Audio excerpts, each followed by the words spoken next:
అందరికీ నమస్కారం. ఈరోజు మనం ఒక చాలా ఇంపార్టెంట్ పబ్లిక్ హెల్త్ బులెటిన్ని డీకోడ్ చేయబోతున్నాం. ఆహారం అనేది మన ఆరోగ్యానికి ప్రాణం, రైట్? కానీ ఆ ఆహారాన్ని వండే వంట నూనె కల్తీ అయితే అది ఎంత డేంజరో వేరే చెప్పక్కర్లేదు. ఏప్రిల్ 27, 2026న TV9 తెలుగులో వచ్చిన ఒక కీలకమైన రిపోర్ట్ని బేస్ చేసుకుని అసలు హైదరాబాద్లో వంట నూనెలపై ఎందుకు నిషేధం పడింది, దీని వెనుకొన్న అసలు కథ ఏంటి అనేది ఈ విశ్లేషణలో క్లియర్గా తెలుసుకుందాం. చూడండి, వంట నూనె అది విషంతో సమానం, అస్సలు కొనద్దు. ఈ స్టేట్మెంట్ వినడానికే కొంచెం షాకింగ్గా ఉంది కదూ. ఇదేదో మనం ఊరికే అనుకుంటున్న మాట కాదు, నేరుగా అధికారుల నుంచే వచ్చిన వార్నింగ్. అంటే పరిస్థితి ఎంత సీరియస్గా ఉందో, కల్తీ నూనె వాడకం మన ప్రాణాలతో ఎలా చెలగాటమాడుతుందో ఈ ఒక్క వాక్యం చెప్తోంది. అసలు ఎందుకు ఇంత కఠినమైన ప్రకటన చేయాల్సొచ్చిందో మనం ఖచ్చితంగా తెలుసుకోవాలి. ముందుగా ఈ కల్తీ నూనె సంక్షోభం గురించి, ఇది మన ఆరోగ్యానికి ఎలా ముప్పుగా మారిందో చూద్దాం. హైదరాబాద్ నగరంలో గత కొంతకాలంగా ఈ కల్తీ నూనెల తయారీ అనేది ఎవరికీ భయం లేకుండా విచ్చలవిడిగా జరిగిపోతోంది. మీరు ఆలోచించండి, నూనె నాణ్యతలో ఏమాత్రం కాంప్రమైజ్ అయినా అది నేరుగా మన ఆరోగ్యాన్ని తీవ్రంగా దెబ్బతీస్తుంది. అందుకే ఈ పరిస్థితిని అధికారులు ఒక క్రిటికల్ పబ్లిక్ హెల్త్ ఎమర్జెన్సీగా గుర్తించారు. రోజువారీ వంటల్లో కల్తీ నూనె వాడడమంటే ఏంటి? మనకి తెలియకుండానే ప్రతిరోజూ మన వంటగదిలోకి విషాన్ని ఆహ్వానించడమే కదా. మరి ఈ దారుణానికే ఎవరైనా చెక్ పెట్టాలి కదా. ఇక్కడే Hyderabad food analysis and surveillance team, అదేనండి షార్ట్గా HFAST, రంగంలోకి దిగింది. ఈ స్పెషల్ టాస్క్ ఫోర్స్ నకిలీ వంట నూనె విక్రయాలపై ఒక రేంజ్లో భారీ ఆపరేషన్లు నిర్వహించింది. వాళ్ళు చేసిన దాడుల్లో ఈ ఫేక్ ఆయిల్ మార్కెట్ గురించి మనం కలలో కూడా ఊహించని ఎన్నో షాకింగ్ నిజాలు బయటపడ్డాయి. సరే, మరి దీనికి పరిష్కారంగా వచ్చిన కొత్త నిబంధనలేంటి? అసలీ విడి నూనెపై నిషేధం కథేంటో ఇప్పుడు తెలుసుకుందాం. రీసెంట్గా బేగం బజార్లో నూనె వ్యాపారులందరితో ఒక పెద్ద అవేర్నెస్ మీటింగ్ పెట్టారు. అక్కడ తీసుకున్న అత్యంత ముఖ్యమైన నిర్ణయం ఏంటంటే, ఇకపై మార్కెట్లో విడి నూనె అంటే లూజ్ ఆయిల్ అమ్మకాలను పూర్తిగా బ్యాన్ చేశారు. దానికి బదులుగా కేవలం సీల్ చేయబడిన ప్యాకెట్లలో మాత్రమే నూనెను అమ్మాలని రూల్ పాస్ చేశారు. వినడానికి ఇది చిన్న మార్పులా అనిపించొచ్చు, కానీ కల్తీకి చెక్ పెట్టడంలో ఇది నిజంగా ఒక గేమ్ చేంజర్ అని చెప్పాలి. ఈ కీలకమైన ఆదేశాలను నేరుగా సౌత్ జోన్ డీసీపీ గైక్వాడ్ గారే జారీ చేశారు. నగరంలో విడి నూనె విక్రయాలపై ఇక ఎలాంటి టాలరెన్స్ ఉండదని, పూర్తి స్థాయిలో నిషేధం విధిస్తున్నామని ఆయన చాలా స్ట్రిక్ట్గా వార్నింగ్ ఇచ్చారు.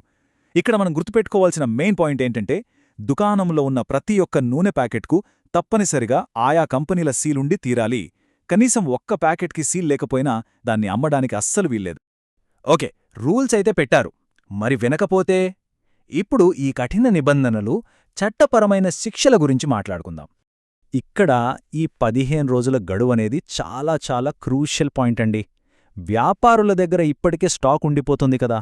ఆ ప్యాక్ చేయని లేదా విడిగా ఉన్న నూనెను క్లియర్ చేసుకోవడానికి అధికారులు ఖచ్చితంగా 15 రోజుల గ్రేస్ పీరియడ్ ఇచ్చారు. ఈ 15 రోజులు దాటిందో ఇక చట్టం తన పని తాను చేసుకుపోతుంది.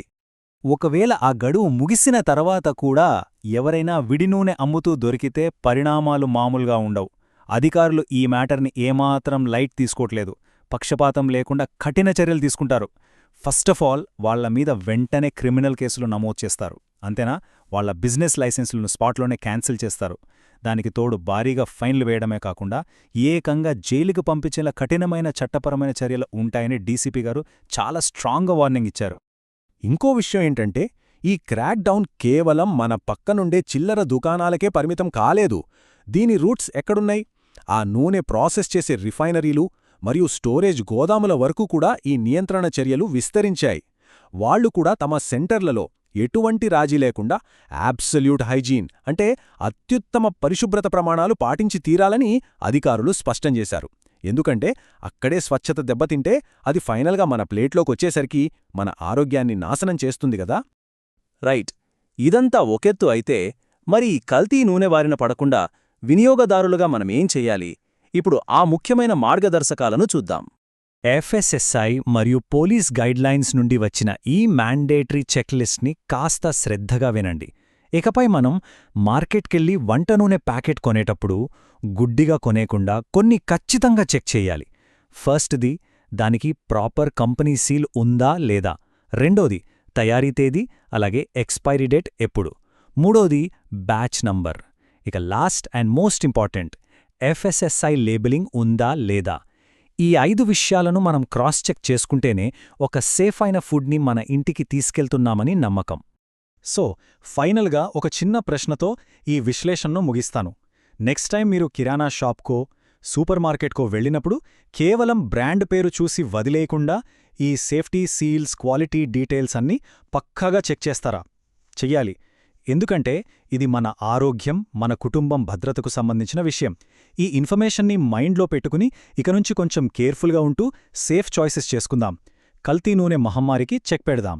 మరో ఆసక్తికరమైన ఎక్స్ప్లెయినర్తో మళ్ళీ కలుద్దాం. అంతవరకు సెలవు.